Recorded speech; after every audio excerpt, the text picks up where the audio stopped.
He thought it was just another local record. On a humid Memphis night in 1954, a radio DJ pressed play and laughed as a nervous truck driver's voice filled the air. But within seconds, the phone lines lit up, the city froze, and that laughter became the spark that changed music forever. Memphis, Thursday night, July 8th, 1954. The Chiska Hotel's 6th floor hummed with heat and neon. In Studio A of WHBQ Radio, the red-on-air bulb cast a soft wound-coloured glow across the board. Cigarette smoke drifted above stacks of 45s. A battered turntable waited like a coiled spring. Dewey Phillips, the fast-talking host of Red, Hot and Blue, rolled his shoulders, joked with the engineer, and tapped the mic with a knuckle. "Good evening, Memphis," he said, and the city leaned closer to its speakers. Down on 706 Union Avenue, earlier that week at Sun Records, a shy 19-year-old truck driver in a pink shirt had sung until the room felt taller. His name, Elvis Presley, with Scotty Moore on guitar and Bill Black slapping the upright bass. A lazy after-hours jam had jolted awake. Sam Phillips, no relation to Dewey, pressing his ear to the glass, barked, "Roll tape." They cut a version of "That's All Right" that didn't sound like anything, or maybe it sounded like everything colliding. Gospel brushfire, hillbilly heartbeat, Beale Street lightning. Sam rushed an acetate to Dewey. One disc, a fragile circle that could crack if you looked at it wrong. Acetate sleeve slide back in the booth. Dewey turned the disc in his hand and chuckled on air. "Another dreamer," he teased, laying it on the mat. His laugh wasn't cruel. It was the armor of a veteran DJ who'd heard 1,000 promises in flimsy paper sleeves. He dropped the needle. Needle drop, vinyl crackle. A guitar hiccuped, the bass slapped, and a nervous voice jumped the rail and ran. Elvis sounded young, almost breathless, like he was chasing something only he could see. Dewey grinned despite himself. He let the record ride. 30 seconds in, the studio phone rang. Then another, then 5. The engineer's eyebrows climbed. He started scribbling time codes and names on a yellow pad. Dewey threw down the fader, laughed into the mic, half disbelieving, half delighted, and said, "Memphis, what do you think?" He didn't know he'd just opened a door no one could close. Phone ring swell, crowd murmur under mix. Across Shelby County, radios on porches crackled. At a South Main cafe, a waitress paused mid-pour. In Orange Mound, kids in sock feet slid across the floorboards. On a quiet street in Midtown, a mother ironing shirts looked up and frowned, then smiled without meaning to. Estimates would later say more than 20,000 listeners were tuned to Dewey in that hour. Numbers didn't matter yet. Breath did. You could feel the city take one long breath. Dewey let the record end, then, against habit, spun it again. Pattern breaker. He wasn't laughing now. He was hunting. Was this country? Was it blues? The categories rattled like coins in a jar. "Who is that boy?" he asked the room, forgetting the room was half the city. He jabbed a finger toward the phone bank. Lines flashed like runway lights. At Sun, Sam hovered by his office fan, waiting. He told Elvis to go home, to sit tight, to answer the phone if it rang. The Presleys' small apartment on Alabama Street felt even smaller that night. Elvis paced, hands in pockets, hair falling forward, trying not to wake his mother. When the phone finally did ring, he stared at it like it might bite. What happens the first time the world asks your name? Back at WHBQ, the hallway filled with feet. A courier from the press scimitar scribbled a headline stub. "Hillbilly Cat Rocks Airwaves." A janitor leaned in the doorway, mop forgotten, grinning like he'd found a secret. Dewey cued the ad cart, then he didn't play the ad. Another pattern breaker. He leaned to the mic, voice low and serious now. "Memphis, don't go anywhere. We may have just heard something. Legendary," the engineer mouthed. "Legendary?" Dewey nodded. He could feel it. The board under his palms felt warm. Outside, the river moved like a dark ribbon. Inside, the city's borders blurred. White kids and black kids were asking for the same song at the same time. Was it possible for a dial to bend a line that laws would not? Reflective question. And if a single 3-minute record could make strangers breathe together, what else could it do? Second reflective question. Dewey lifted the needle, held it suspended, then set it down a third time. "That's all right," leapt out again, brighter now, as if the room had learned how to hear. The engineer whispered, "You better call that kid." Dewey kept his eyes on the spinning label and said, "We will." The phones didn't stop. The laughter had. The arena went dead silent. Then the city answered in whispers, then shouts, then pleas. "Play it again. Tell us his name. We need to know." Dewey reached for the mic, for the line that would change both of their lives, and the studio door creaked open behind him.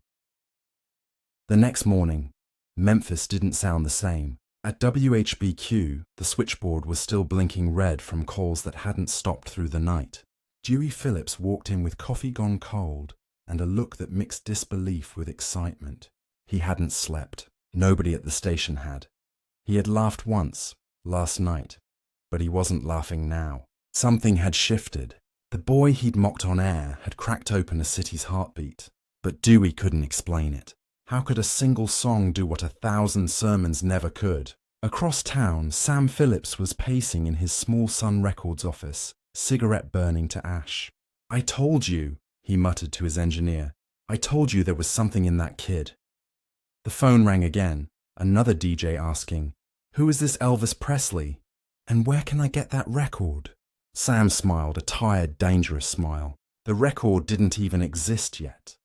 Just that one acetate in Dewey's booth. By noon, Dewey's laughter had become a rumor. Some said he'd faked the call-ins for publicity. Others said the kid was black, and Phillips was hiding it in 1954 Memphis. Both rumors could cause trouble, the kind that didn't end with words. Dewey knew the South's air was thin with tension, but he also knew radio didn't care what color a sound was, only whether people stopped to listen. At the press scimitar, reporters were already drafting headlines. One read, "Who is Elvis Presley? Mystery voice unites Memphis." Another mocked him. "Truck driver turns torch singer. Is it just a gimmick?" Dewey smirked when he read them. "They don't get it," he told the janitor sweeping the hallway. That wasn't a gimmick. That was lightning. He was right. But lightning burns before it lights. By afternoon, people gathered outside the WHBQ building. Teenagers with radios pressed to their ears, parents standing behind them pretending they weren't listening too. SFX crowd murmur, radio crackle. A newspaper photographer snapped a shot of a young girl holding a hand-painted sign, "Play that all right song again." It would run on page 4 the next day. The first fan sign in Elvis history.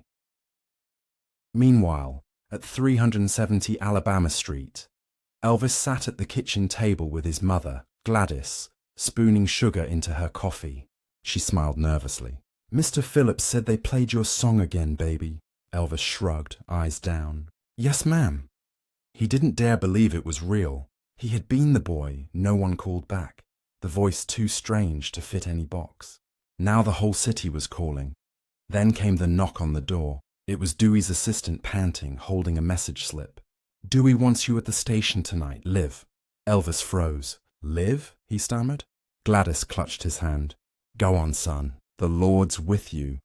As the sun dipped, Memphis glowed in gold and sweat. Crowds lined the sidewalk outside WHBQ. Some just wanted to see who could sing like that. Others wanted proof. Proof that the voice they heard belonged to someone they could understand. Inside, Dewey prepped the booth again. The same room, the same smoke, but a different kind of tension. He paced, rehearsing how to introduce the boy he once mocked. "If I play it wrong," he muttered, "I lose the city." The red light flicked on. Dewey's voice boomed out. "Ladies and gentlemen, tonight we've got a guest. You've been asking all day who he is. Well, he's here."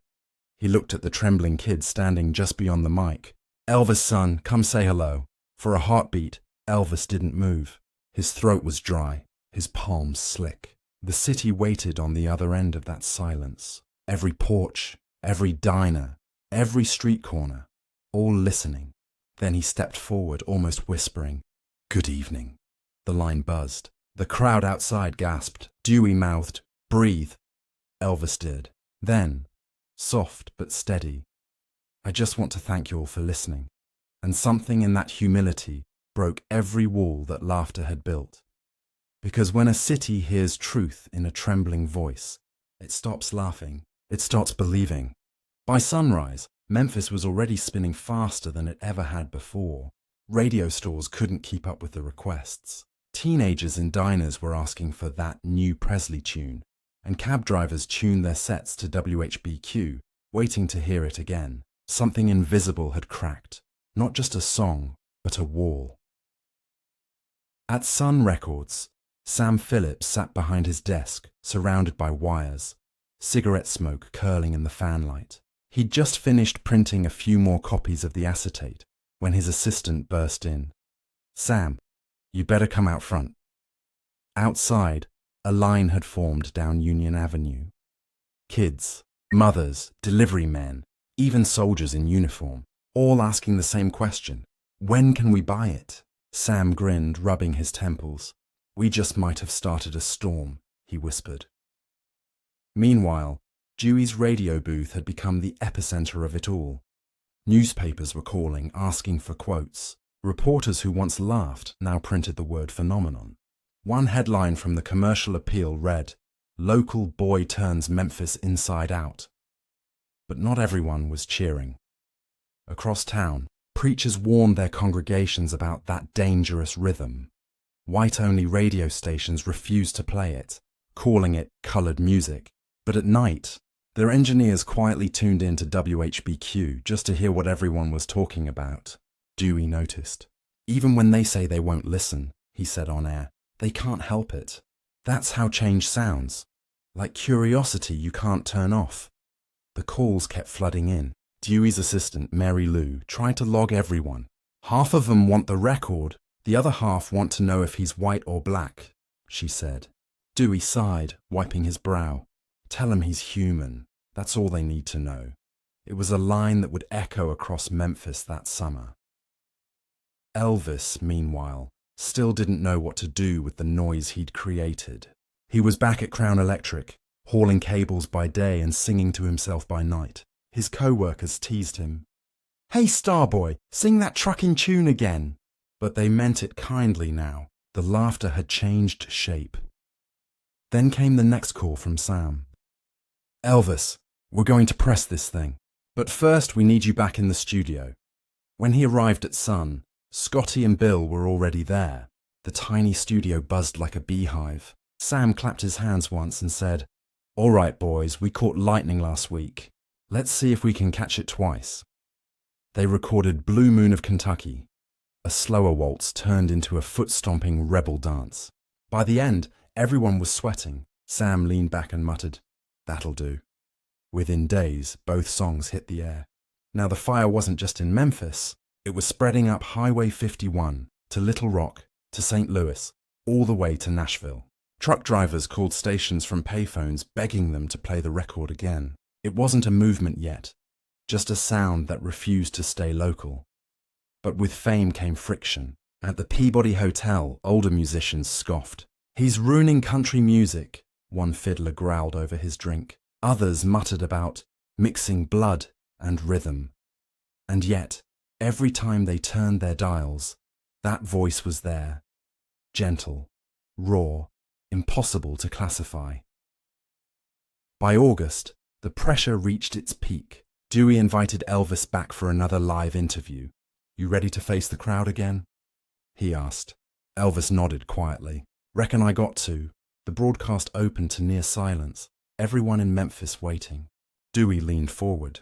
"Elvis, some folks say you don't belong on their radio. What do you say to that?" Elvis hesitated. The room was still except for the hum of the lights. Then he said softly, "I don't sing for sides, sir.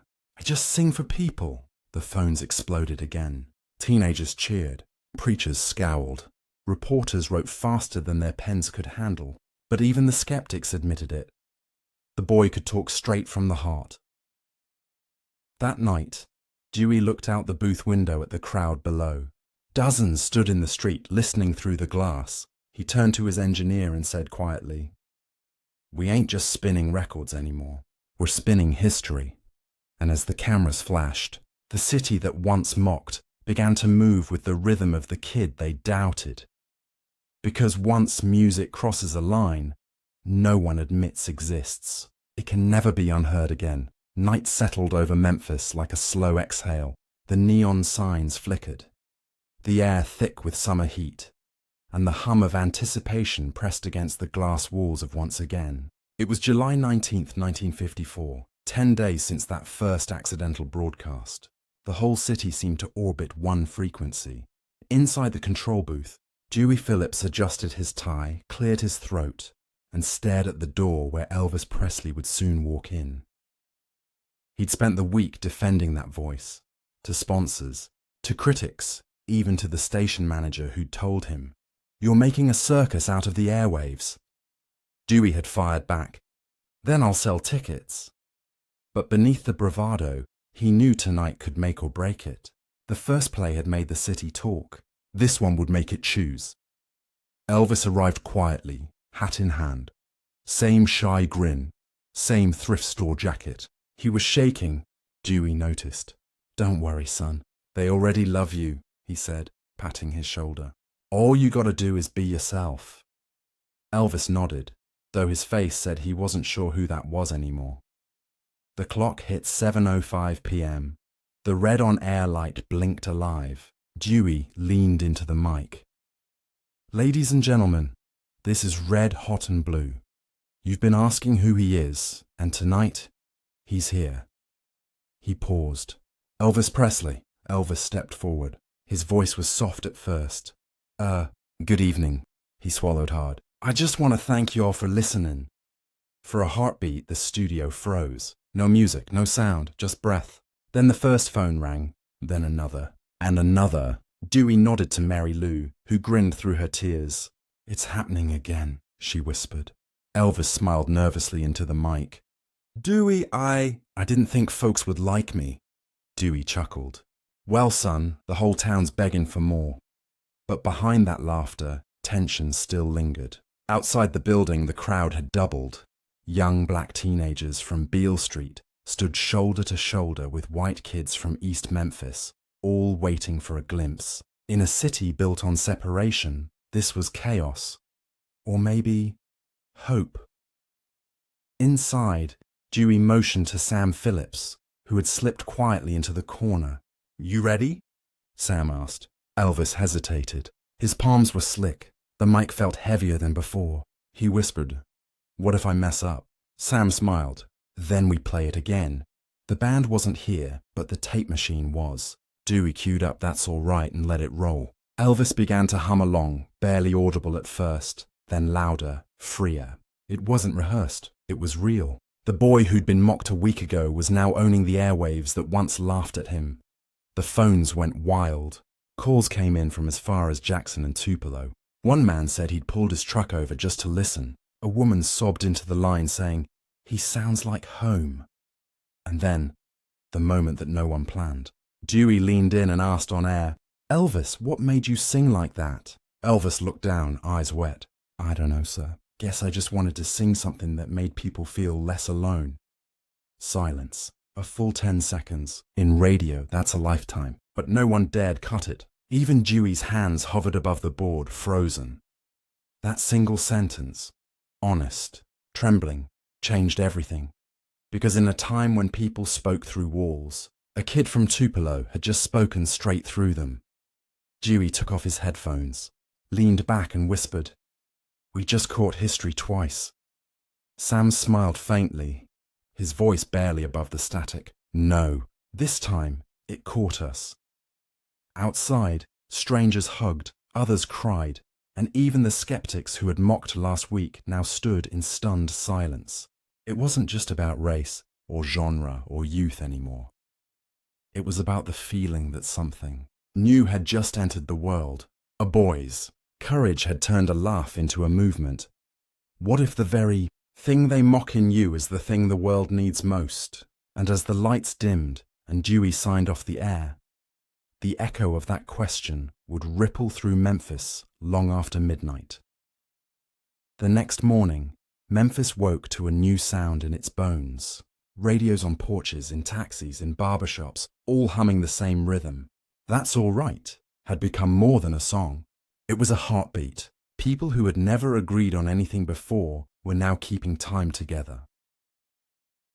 At Sun Records, Sam Phillips stood over the printing press, watching stacks of fresh vinyl roll off. He rubbed his eyes. "We're pressing history," he muttered. Beside him, Scotty and Bill carried boxes out to waiting trucks. The first official Sun single, Sun 209, was ready. Across town, Dewey's station line still blinked red. "You'd think the world ended," Mary Lou joked, scribbling call notes. "Nah," Dewey said with a grin. "It just started." By noon, every Memphis jukebox had a new coin jammed in it. The song spun non-stop in cafes, pool halls and diners. Young men in greased hair and rolled sleeves snapped their fingers, while girls in summer dresses twirled barefoot on tiled floors. But the most extraordinary thing was where the record played. On Beale Street, the same tune blared from a black cafe. 2 blocks away, it spun in a white-owned diner, and for the first time, both crowds moved to the same rhythm. No headlines called it integration. It was simpler than that. It was joy. At night, Dewey replayed the moment in his head. The laugh, the voice, the silence, the surge. "I thought I was just spinning a song," he confessed to Sam over the phone. "Turns out I spun a fuse, and the fuse was catching." Requests came in from Little Rock, Baton Rouge, and Nashville. DJs from other states begged for copies. One station manager reportedly drove 5 hours just to borrow the acetate. Meanwhile, Elvis was still delivering electrical cables by day. His boss teased him. "You gonna trade that truck for a Cadillac soon?" Elvis just smiled. "One day, maybe." He didn't know that within 12 months, he'd headline the Louisiana Hayride and stand before crowds of 20,000. That week, a reporter asked Dewey, "Why'd you play him in the first place?" Dewey chuckled. "Because I thought he'd flop. Guess I was wrong." Then he paused, his tone softening. "Sometimes the thing you laugh at saves you." It was more than radio now. It was rebellion wrapped in rhythm. The laughter that once filled the booth had turned into applause echoing across counties. But it wasn't easy. Preachers continued to condemn it, saying the sound tempted youth.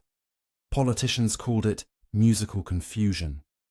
Yet the more they shouted, the louder the record played.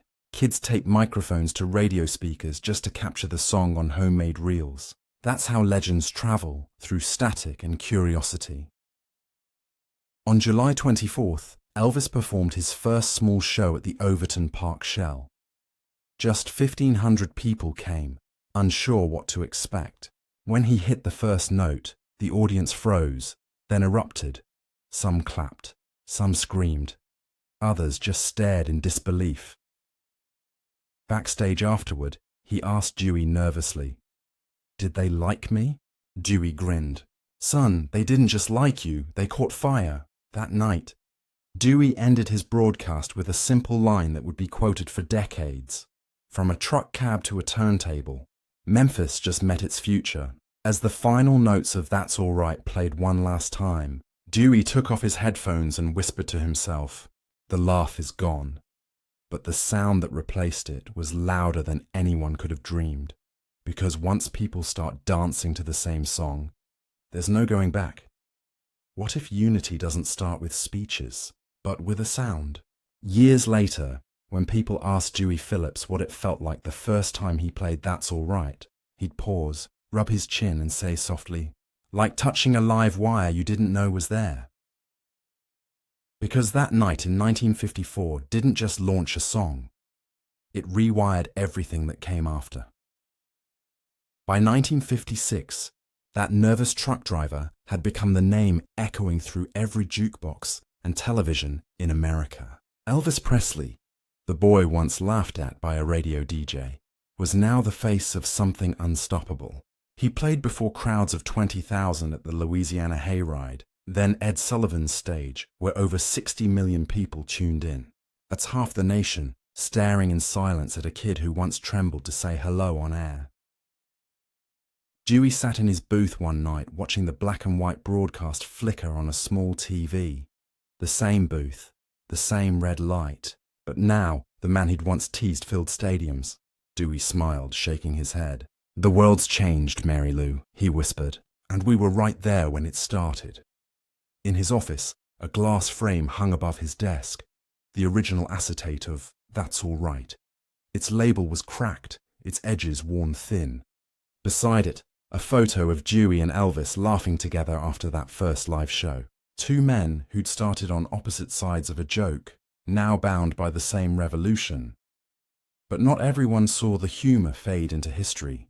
The same city that once laughed also struggled to accept how big its son had become. Some said he stole the sound from black artists. Others said he saved rock and roll. The truth sat somewhere in the static, a truth Dewey tried to explain years later in a recorded interview. Elvis didn't steal nothing. He listened. He listened to everybody, gospel, blues, hillbilly. He put it together and handed it back in one voice. That voice became the bridge no one else dared to build. Decades later, fans visiting Graceland could still find that same acetate displayed under soft glass light. The note beneath it read, "First broadcast, WHBQ Radio, Memphis, July 8, 1954. Beneath that, loaned by Dewey Phillips. People would stand quietly in front of it, heads bowed, not because it was fragile, but because they knew that little circle of vinyl had moved mountains no one else could. Mary Lou, Dewey's longtime assistant, kept a diary. In her final entry she wrote, "He used to laugh before every show, but after Elvis, he never laughed at anyone's dream again." That line would appear decades later in a documentary, narrated over black and white footage of Dewey in his booth. The tape hissed softly beneath his voice. A time capsule of an era when belief sounded like feedback. What started as mockery had become memory, and that memory was alive. Every time a needle dropped, every time a guitar hit that familiar rhythm, every time a shy kid with a cheap microphone believed he might matter, because the night Dewey laughed, he also listened, and that made all the difference. How many revolutions begin not with applause but with disbelief? Years later, people would still ask how it all began, and the story always started the same way, with a laugh. A single sound of disbelief that, in a strange twist of fate, became the first note of a revolution. Elvis Presley never forgot that night at WHBQ. When reporters pressed him years later about how it felt to be mocked on air, he smiled gently and said, "If Dewey hadn't laughed, he might not have played it twice. And if he hadn't played it twice, I might still be driving that truck." That's the strange beauty of destiny. Sometimes it walks into the room disguised as rejection. Dewey Phillips, too, carried his own change. The man who once joked through silence learned to listen with reverence. "That boy taught me," he'd say later. "You don't judge a voice by how it starts. You wait for how it finishes." Through the years, their names stayed tied together like two chords in the same song. One made the joke, the other made it matter, and in that connection lay the heart of something bigger. A reminder that every laugh, every doubt, every dismissive word could be the spark that sets another dream on fire. What if the people who laugh at you today are just the ones helping your echo travel farther?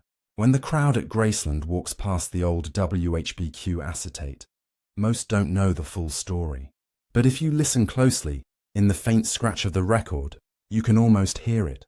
The laughter, the hesitation, and then the moment the city stopped breathing. That was the instant a song became a bridge, and a boy became a legend. So maybe the lesson is this: don't run from the mockery. Let it echo. Because sometimes, the sound that tries to drown you becomes the rhythm that carries you. Elvis turned a laugh into legacy, and every dreamer since has been trying to do the same. If this story moved you, remember this: legends aren't born from applause, they're forged in doubt. Every dream starts with someone saying, "You can't." So share this story with someone chasing their voice and remind them the world laughed at Elvis too, until it had no choice but to listen.